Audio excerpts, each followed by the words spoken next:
proyek hilirisasi yang dicanangkan pada hari ini memang berjumlah total investasinya mencapai $7 miliar. 6 daerah lainnya yang memang tidak tapi diwakili karena memang di 6 daerah itu adalah untuk peternakan ayam atau poultry yang tadi sudah diwakili oleh daerah lainnya.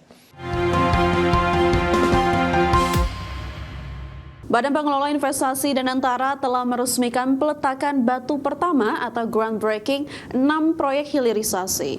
6 proyek hilirisasi tersebut meliputi hilirisasi sektor energi, pertambangan, pertanian, dan peternakan senilai 110 triliun rupiah.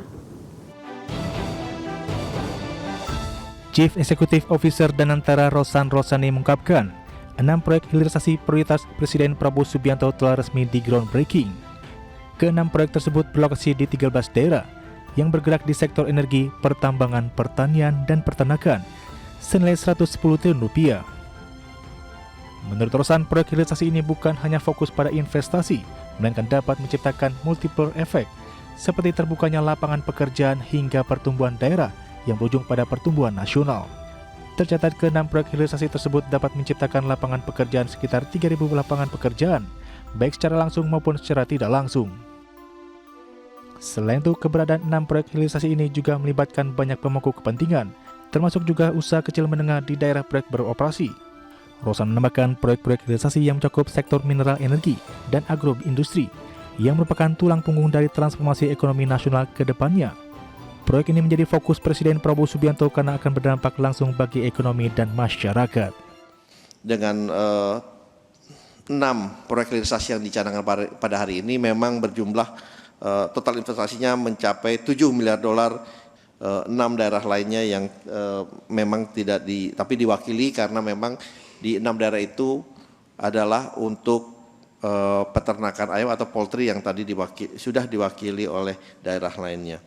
Memang proyek-proyek ini mencakup sektor mineral energi dan agroindustri yang merupakan tulang punggung dari transformasi ekonomi nasional ke depannya. Kontribusi dari proyek hilirisasi meningkat setiap tahunnya.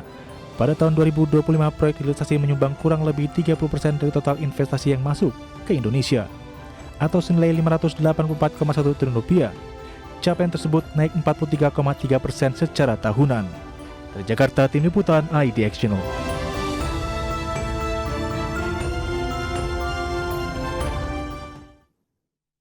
Ya, pemirsa, Danantara juga resmi menggelontorkan 20 triliun rupiah untuk bangun peternakan ayam terintegrasi guna mendukung program makan bergizi gratis dan swasembada protein nasional. Upaya ini untuk membangun ekosistem perunggasan nasional yang terintegrasi dari hulu hingga hilir. Badan Pengelola Investasi Danantara menggelontorkan dana hingga 20 triliun rupiah untuk mengembangkan proyek peternakan ayam terintegrasi guna mendukung program makan bergizi gratis atau MBG.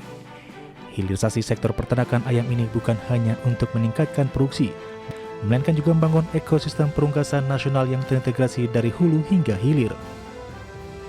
Direktur Utama PT Raja Wali Nusantara Indonesia Persero atau ID Food, Gimoyo menegaskan, bahwa hilirisasi ayam terintegrasi ini merupakan langkah strategis untuk memastikan swasembada protein berjalan berkelanjutan, merata dan berpihak pada peternakan rakyat.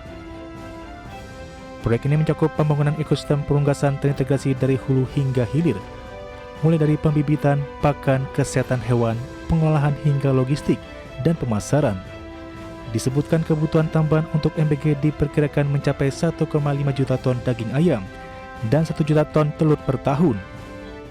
Dari 30 titik rencana pengembangan industri poultry yang diharapkan memberikan kontribusi nyata bagi ketahanan pangan nasional melalui tambahan target produksi sebesar 1,5 juta ton daging ayam dan 1 juta ton telur, sekaligus menghadirkan dampak ekonomi yang signifikan berupa penciptaan lapangan kerja sebanyak 1,46 juta lapangan kerja baru, serta peningkatan pendapatan peternak hingga 81,5 triliun per tahun secara bruto.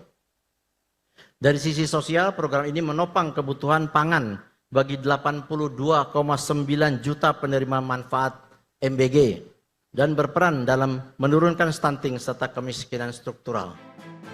Selain investasi yang dikucurkan Danantara senilai 20 triliun rupiah, pemerintah juga membuka akses kredit usaha rakyat hingga 50 triliun rupiah bagi peternak dan koperasi, termasuk melalui skema Koperasi Desa Merah Putih. Untuk tahap awal pengembangan dilakukan di 6 lokasi, yakni Malang, Jawa Timur, Bone, Sulawesi Selatan, Gorontalo Utara, Pasir, Kalimantan Timur, Sumbawa, serta Lampung Selatan, serta akan diperluas ke total 30 titik nasional. Dari Jakarta, Tim Liputan, IDX Channel.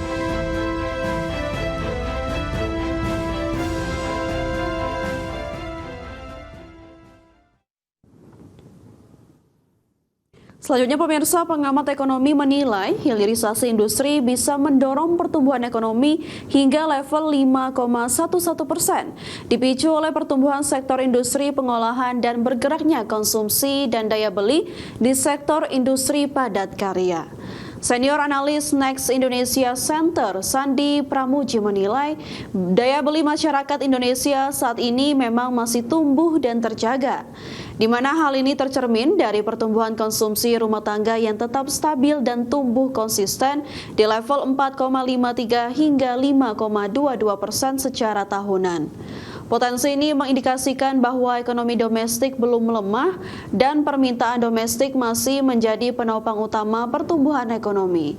Sandi berharap momen Ramadan dan Lebaran tahun ini bisa menjadi pendongkrak laju konsumsi rumah tangga yang lebih baik. Pertumbuhan industri pengolahan yang angkanya mencapai 5,3%. Ini untuk pertama kalinya sejak 2011, pertumbuhan industri pengolahan melebihi pertumbuhan ekonomi nasional.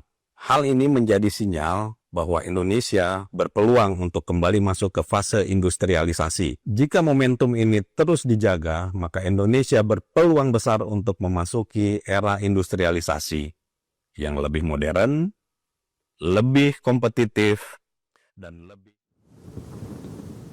Komisi 12 DPR RI mempercepat pembahasan revisi Undang-Undang Minyak dan Gas Bumi dengan agenda utama pembentukan badan usaha khusus untuk menggantikan peran SKK Migas.